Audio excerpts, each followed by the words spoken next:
नमस्कार। RV the vision online platform के current affairs के इस महत्वपूर्ण श्रृंखला में आप सभी लोगों का स्वागत है। जल्द ही सामान्य अध्ययन के लिए भी एक महत्वपूर्ण श्रृंखला प्रारंभ की जाएगी, जो आगामी होने वाले सभी परीक्षाओं के लिए बेहद ही महत्वपूर्ण होगा। सामान्य अध्ययन की यह श्रृंखला UP PCS, RO, GIC, aided junior, super TET, PET तथा अन्य परीक्षाओं के लिए महत्वपूर्ण होगा। आप लोग इस श्रृंखला को जरूर देखें। चलिए शुरू करते हैं हम लोग करंट अफेयर्स के प्रैक्टिस सेट 10 की। देखिए, आज का पहला प्रश्न पूछा गया है, हाल ही में भ्रष्टाचार बोध सूचकांक 2021 रिपोर्ट जारी किया गया। भारत को इसमें कौन सा स्थान प्राप्त हुआ? ऑप्शन दिया गया है 85वां, 86वां, 80वां, 81वां। तो इसका राइट आंसर क्या हो जाएगा? इसका राइट आंसर हो जाएगा ऑप्शन नंबर बी, 86वां।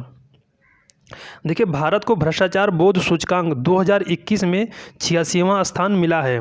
बात करें भ्रष्टाचार बोध सूचकांक की, तो यह जर्मन संस्था ट्रांसपेरेंसी इंटरनेशनल द्वारा जारी की जाती है। 2021 में जारी इस रिपोर्ट में न्यूजीलैंड को शीर्ष स्थान मिला, जबकि सोमालिया अंतिम स्थान पर रहा। अगला प्रश्न हम लोग देखते हैं। अगला प्रश्न पूछा गया है कि चौथे वन प्लैनेट सम्मेलन का आयोजन कहाँ किया गया? भारत, रूस, अमेरिका या फिर फ्रांस? तो इसका राइट आंसर क्या हो जाएगा? इसका राइट आंसर हो जाएगा ऑप्शन नंबर डी, फ्रांस। चौथे वन प्लैनेट सम्मेलन का आयोजन फ्रांस द्वारा 11 जनवरी 2021 को किया गया। यह वन प्लैनेट सम्मेलन पृथ्वी की जैव विविधता की रक्षा पर ध्यान केंद्रित करने के उद्देश्य से किया गया। अगला प्रश्न हम लोग देखते हैं, प्रश्न संख्या 3। इसमें पूछा गया है कि हाल ही में जेनेटिक मॉडिफाइड जीएम गेहूं को मंजूरी देने वाला दुनिया का पहला देश कौन बना?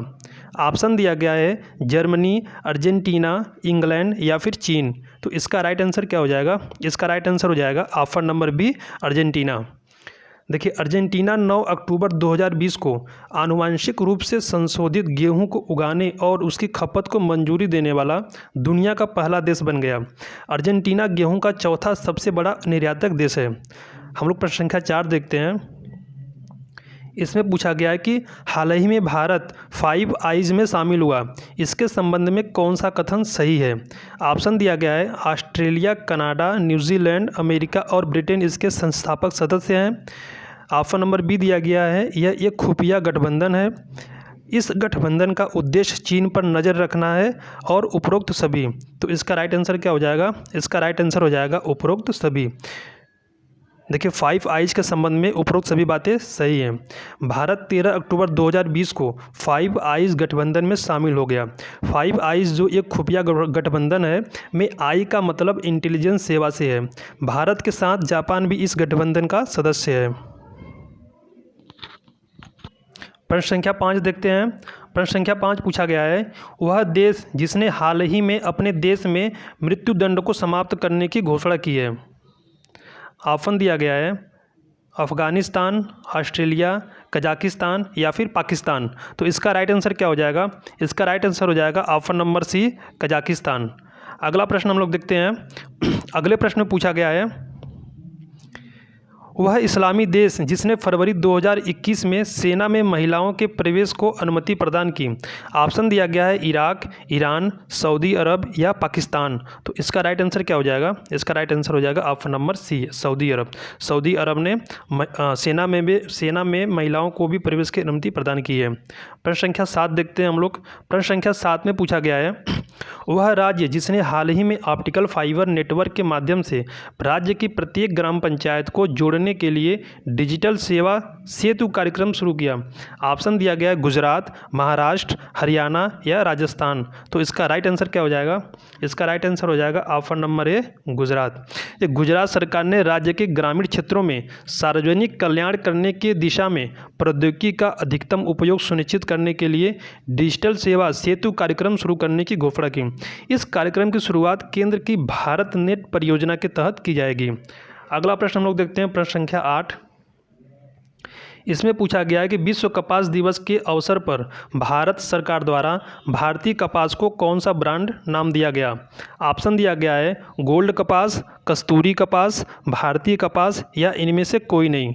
तो इसका राइट आंसर क्या हो जाएगा? इसका राइट आंसर हो जाएगा ऑप्शन नंबर बी, कस्तूरी कपास। देखिए, विश्व कपास व्यापार में अब भारत के प्रीमियम कपास को कस्तूरी कपास के नाम से जाना जाएगा। कस्तूरी कपास ब्रांड सफ़ेदी, चमक, नरमी, शुद्धता, विशिष्टता और भारतीयता का प्रतिनिधित्व करेगा। भारत विश्व में कपास का दूसरा सबसे बड़ा उत्पादक और सबसे बड़ा उपभोक्ता देश है। प्रश्न संख्या 9 देखते हैं हम लोग।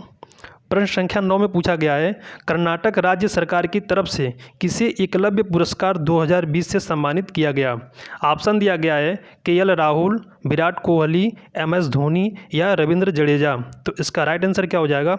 इसका राइट आंसर हो जाएगा option number A, KL Rahul. KL Rahul भारतीय क्रिकेटर हैं। चलिए अगला प्रश्न देखते हैं। प्रश्न संख्या 10, किसने छात्रों को कैरियर कौशल प्रदान करने के लिए प्रोजेक्ट फ्यूचर रेडी शुरू किया? एनएसडीसी, नास्कॉम, नीति आयोग या नाबार्ड? तो इसका राइट आंसर क्या हो जाएगा? इसका राइट आंसर हो जाएगा NSDC, option number A. National skill development cooperation, NSDC द्वारा छात्रों को कैरियर कौशल प्रदान करने के लिए प्रोजेक्ट फ्यूचर रेडी शुरू किया गया। ऑप्शन नंबर 11 देखते हैं, क्वेश्चन नंबर 11 देखते हैं। क्वेश्चन नंबर 11 में पूछा गया है, किस राज्य में कुपोषित बच्चों के स्वास्थ्य की स्थिति में सुधार के लिए मिशन संपूर्ण पहल की शुरू की गई? तो इसका राइट आंसर क्या हो जाएगा? इसका राइट आंसर हो जाएगा option number A, Assam. Assam राज्य में इस अभियान की शुरुआत की गई है। प्रश्न संख्या 12 देखते हैं हम लोग। प्रश्न संख्या 12 में पूछा गया है कि हाल ही में सरकार ने पीएम वानी योजना को मंजूरी दी। इस योजना के संदर्भ में सही कथन है? ऑप्शन दिया गया है, इसका पूरा नाम prime minister wifi access network interface है। पीएम वानी से देश में एक बड़ी वाईफाई क्रांति आएगी। इसके तहत देश में 1 करोड़ डेटा सेंटर बनाए जाएंगे। उपरोक्त सभी। तो इसका राइट आंसर क्या हो जाएगा? इसका राइट आंसर हो जाएगा उपरोक्त सभी। देखिए, भारत सरकार ने पीएम वानी योजना शुरू करने की घोषणा की है, जिसका उद्देश्य सभी को मुफ्त और आसान इंटरनेट कनेक्टिविटी प्रदान करना होगा। प्रश्न संख्या 13 देखते हैं हम लोग।